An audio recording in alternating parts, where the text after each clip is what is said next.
a very good Impact Wrestling episode. Has flaws, yes, but a very good episode going into Rebellion. Thank you. Only thing I've asked of Impact Wrestling was to just give good production and just do proper storytelling. That's all I ever asked. Not a lot. That's it. And this is what we got. We got generally a good show. Very few to almost no flaws in their production, which that means they did a normal job. And then the storytelling was done. Wrestling was done. You got a show you can say, I'm interested in Rebellion. I don't know if it's going to be great. Probably be good. But I'm interested. Opening, Kenny King versus Kaz. Now, this was supposed to go with the Hardcore War. Whoever wins gets the edge over the other team. We got Kenny King versus Frankie Kazarian. Now, mind you, was Frankie a little sick or something? Because even though this is the second time we generally seen them in Impact Wrestling, I'm sure they might have wrestled outside somewhere in the Indies. There's no way they didn't. Sooner or later had to. But generally, I've seen Frank Kazarian. He looked a little tired. I don't know. He looked off. Not heavily off, but it looked like he tanked a lot earlier than he normally does. Because look, Frankie's in his 40s. He doesn't tank really easily. But he looked a little more tanked than normal. That's just me.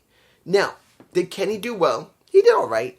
Kenny has never been told to be a terrible wrestler. He isn't. But do I believe he's overhyped? Yes. Mostly due to the fact of how his character has been going with his wrestling style. Just, sometimes it doesn't work right. But in the end, what do we get?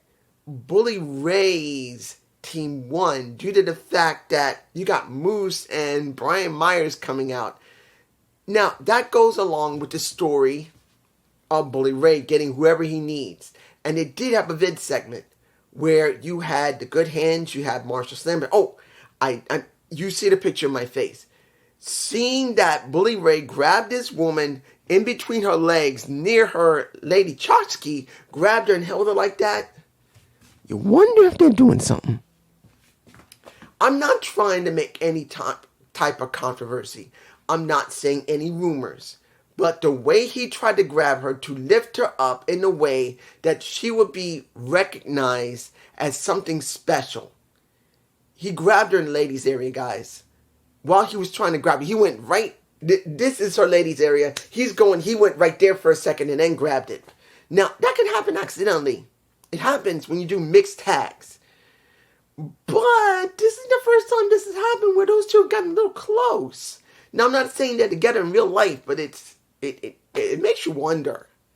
But did you see something interesting when they had that video package of Bully Ray saying, Tommy, this is your fault. You had to bring people in. You thought after all this time I was going to do it the way you want? No. When I had aces and eights, I had it my way. When I had it before that, I had it my way. Now, I'm having it my way. When I dealt with you before, I had it in my way. This is the way I want it. And when you see the ones that are around me, they all gathered together. When Moose was ready to rip his head off, saying that you're a scumbag, but so am I, but I'm at least an honest scumbag. Now both scumbags are together. I'm fine with that. That's the way old school wrestlers who are trying to hype a show is supposed to be. Not everyone likes it. Let's be honest.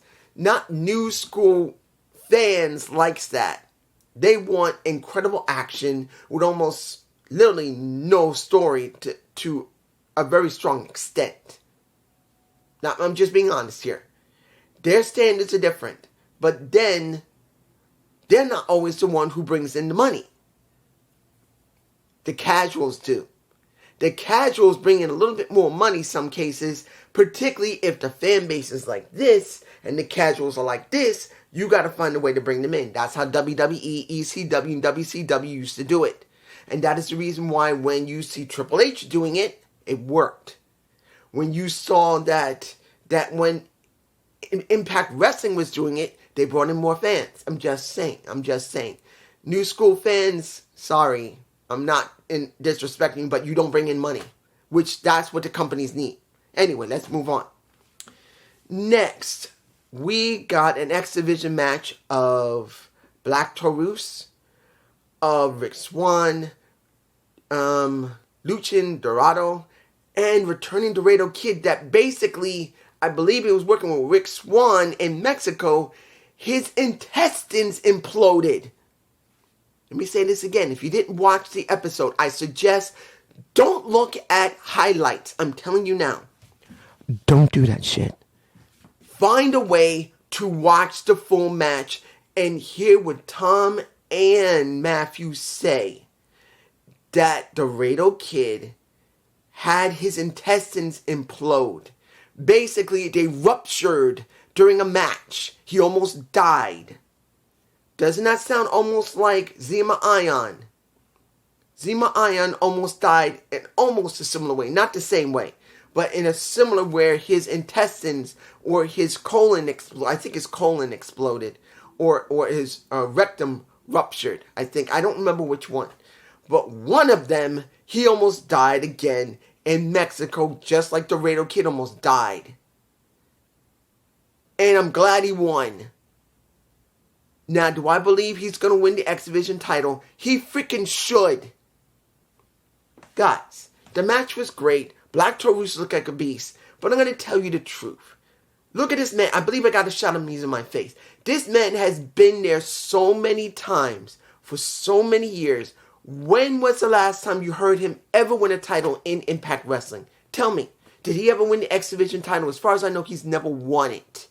He's had a chance once or twice to get a shot at it. Why not at Rebellion let him have it?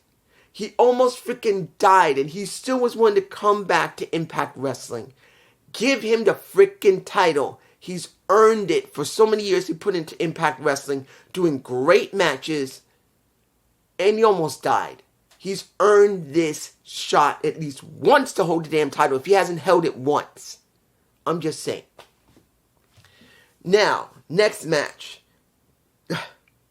Jessica versus Taylor Wilde. They're trying to explain why they can't get to Taya. When they try to go into the coffin to go to the undead realm, Jessica's trying to say, look, let me go with you. And Rosemary says, no, you can't handle it. But then the coffin doesn't work. It's like an old Model T car where you got to kick it like this. Like I'm kicking this, like I'm moving that. You got to kick the damn thing to try and make it work, and it doesn't work. And you got to go and take it to a specialist. If it's not a Model T like they used to, you got to crank that shit. If you don't know what a Model T car, look it up. A Model T car that came from, I believe it was Ford who first built them. The Model A and the Model T, they used to crank it. If it didn't work, boom, there you go. That's the one thing they did not do with the coffin. Try to kick the damn thing multiple times after they cranked it. I'm sorry, that made no sense. What did we get in this match? We got basically Taylor Wilde winning. And I think Kylie King has gotten taller. But essentially speaking, we only got this build-up. We had last week, it got this week. But let me give it to you like this. We got two teams working in the women's division. I know I can call it the Knockouts, but there's no difference because it's acting like WWE's women's division. You got two teams. Again, only two teams. You have to keep breaking up into matches. You don't bring out outside wrestlers to fill in when you don't got enough women. It's frustrating. I love Impact Wrestling like all the other promotions. Look, I still care about WWE. I want it to work. But their women's division sucks. The women's tag division sucks. NXT tag division is so-so. Then you got AEW, which is a hit and miss most of the time. And particularly you got the Outcast versus basically the OGs. And you don't use all the women to make it feel important. Here the same thing. The women's tag division, the Knockouts tag division is no better than them. You're only using two teams Most of the time you have to have them tag only when it's at a pay-per-view or an Impact Plus show, and you have to make them do singles matches. Why do you not bring in more women? Why? You can't pay them to at least come in and do like 3 or 4 matches for a tag division so it feel real? What the fuck is your problem, Impact Wrestling? Why do you not bring in more tag teams to job for your women? Why? Is it that hard to get women from the indies to come in? You're currently in freaking Canada. You could have 3 weeks worth, well, a month or 2 worth of matches.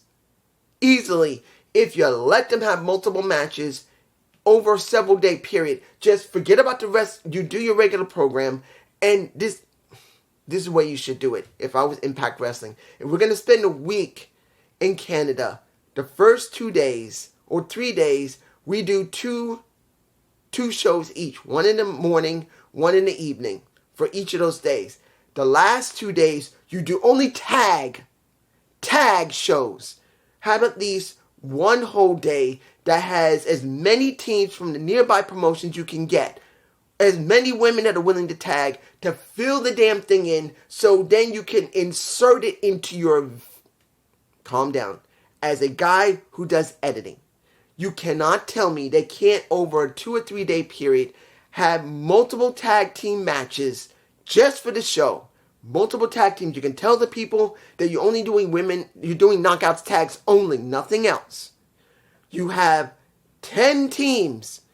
And then when you film it all, the only thing you have to do is insert it when you edit the damn freaking video. How can I, a nobody, understand that you do not need to do it on the same day? You can do it days later, then cut your video, use whatever you use, DaVinci Resolve, you can use Sony Vegas, you can use OpenShot like I use, you can use KDM Live, and if you want to use Final Freaking Cut. You cannot tell me they can't do it. Impact Wrestling is being freaking stingy. They could make their Knockouts tag division feel full with women. Tag teams that come from the outside, get their freaking names, have 10 teams with their own women, have it over a 2 to 3 day period, not a tournament.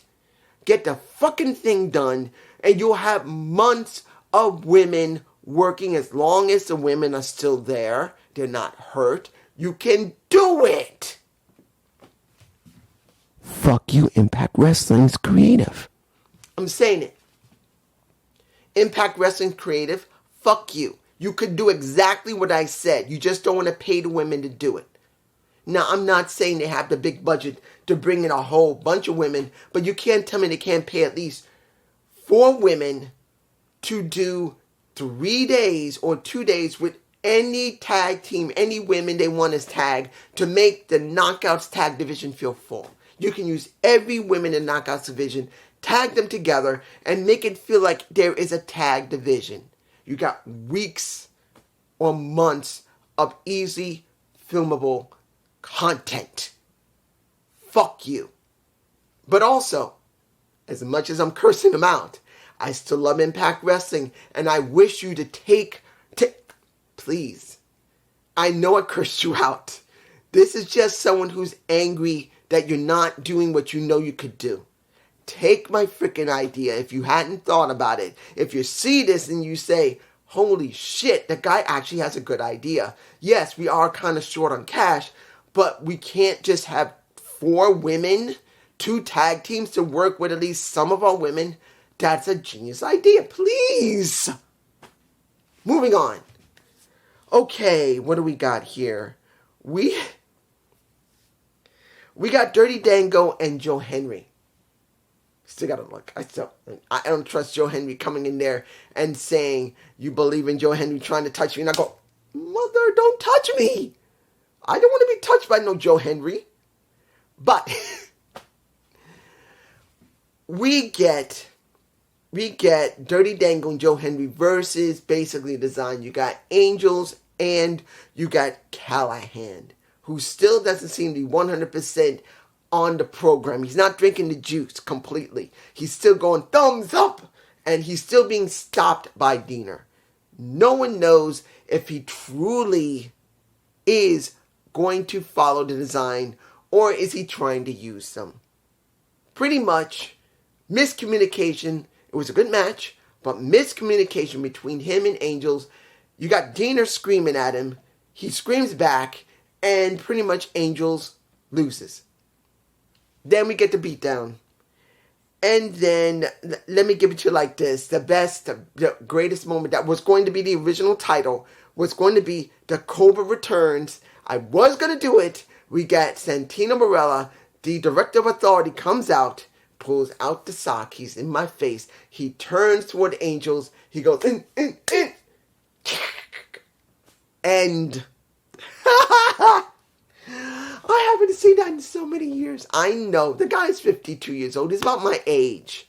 I believe he's 52 or nearing 52. He's at least near my age. I'm going to be 52 this year. And he's either 52 or he's about to turn 53. I don't remember which one it is. But he's still freaking entertaining as the Cobra Santino Marella. Sorry. If you don't like him, I can't make you like him. You don't like him, fine. You don't like the sock, fine. Just, there you go. You can take it for what it is. You can say, shut the F up. I hate him, fine. Do what you want. But at least you saw the crowds there pop like crazy for him. I'm just saying. Now, the best match of the freaking night. And I know you're going to say, what? You're not going to say the X Division was the best match of the night? No. Can't. Giselle Shaw versus a Tasha Steelz.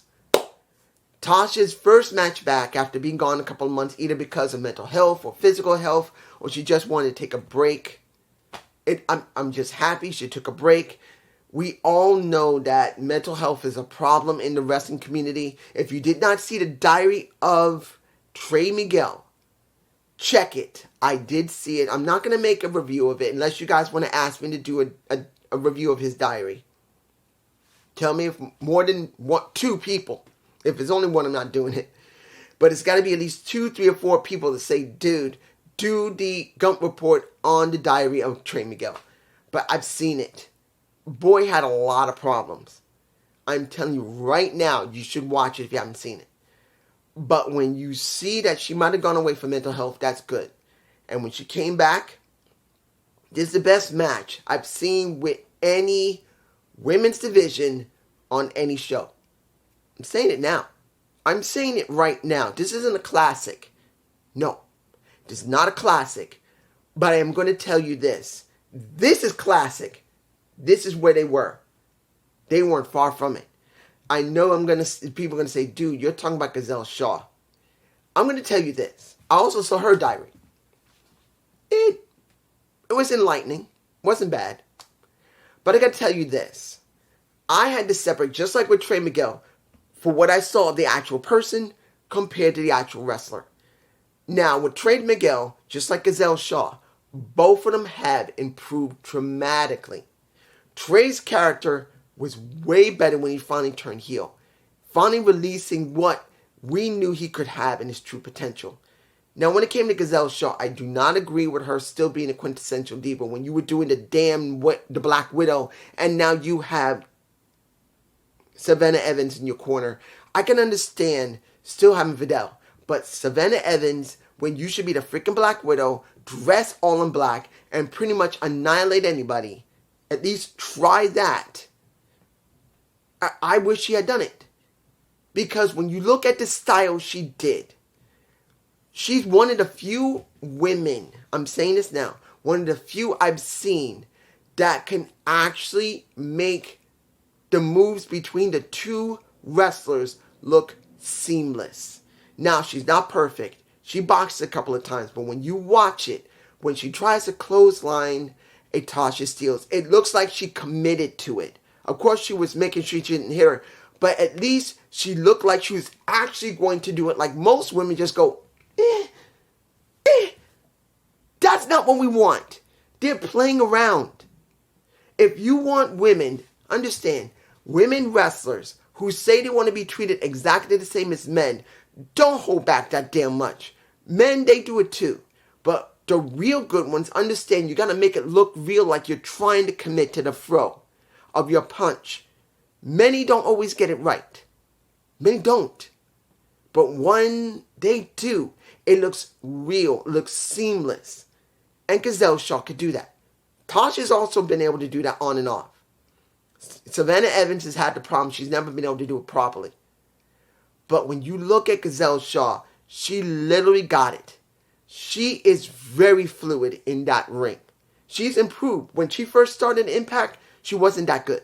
Now, I'm not saying that she's top tier. She's not top shelf. She ain't. This is her here.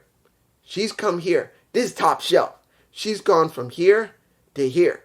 Easily well above average, nearing main event quality.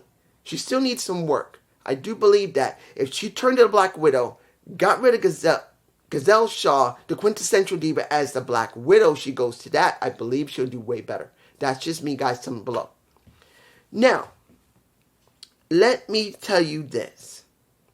Am I interested in the Ultimate X match? I wish to apologize. Someone did point out I mixed the Ultimate X match with the elimination match that was going to be for the X Division. My mistake. I'm sorry.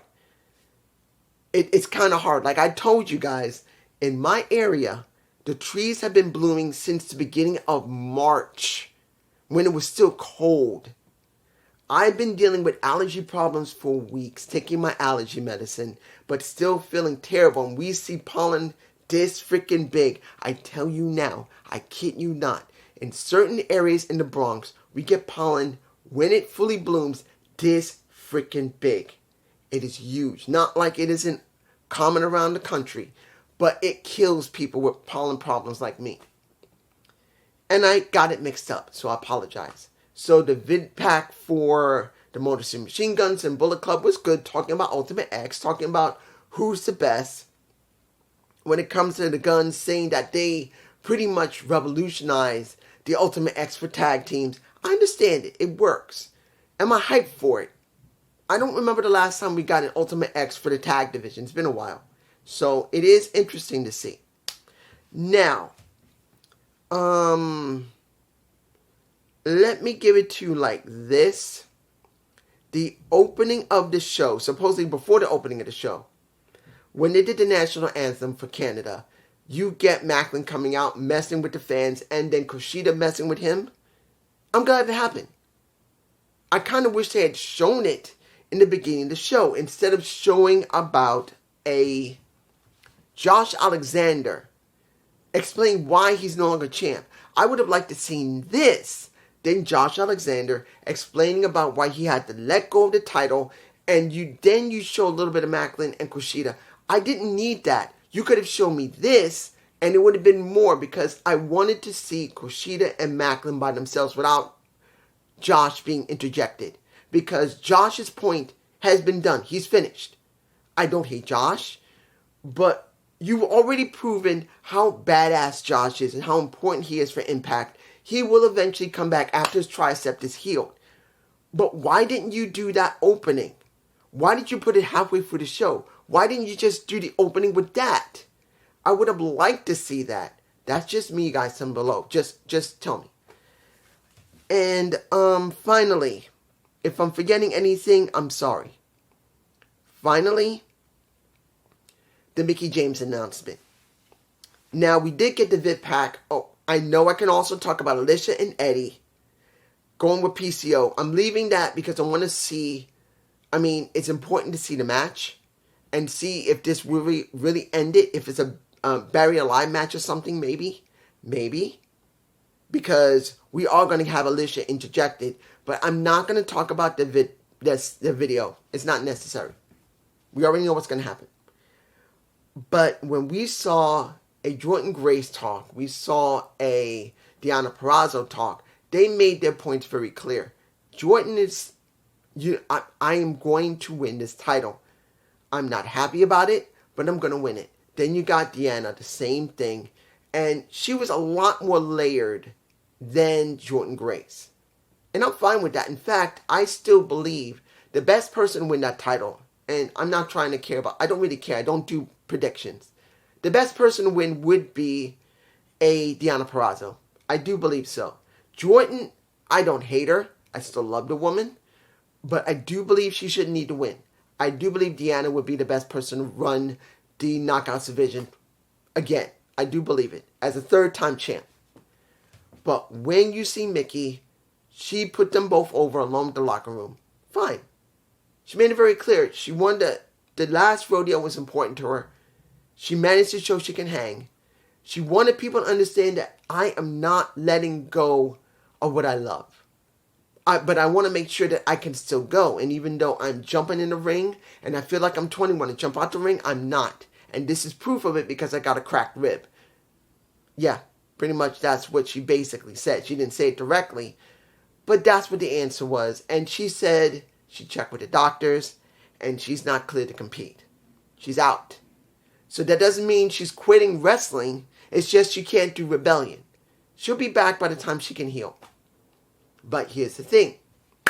We will have a new champion at Rebellion.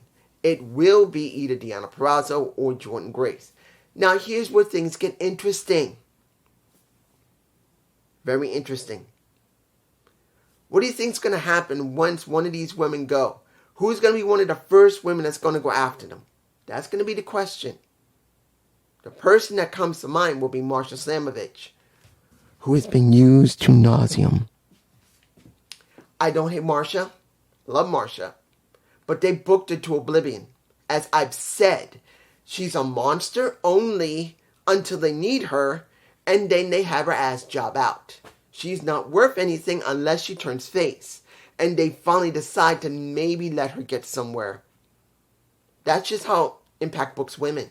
They're like Marsha Slamovich, or Killer Kelly, or what is it? Judy Threat. I believe that's Judy Threat. She's on Impact unless that was AEW. Can't remember which show. I could be wrong. You guys can tell me below. Is Judy Threat, and I think she debuted last week. I'm kind of hard to remember because I took my medicine right now. So I can't remember exactly if she's in Impact or AEW. I think she's in Impact. So I believe Judy Threat is the one. And since she's just like Marsha Slamovich, yes, she is. She may be ending up exactly like Marsha, or worse. She may be pushed more than Marsha, and then everybody's going to get mad. But that's just me. And I hope you enjoyed this Impact review before Rebellion. Please give me a comment below. Maybe a like. Maybe. And I wish to say thank you to whoever's been watching. I normally don't get this much traffic on my channel. I think, I don't even remember which episode which video did I do that had 500 views. I don't even know. But I'm very thankful that you even looked at it. Peace.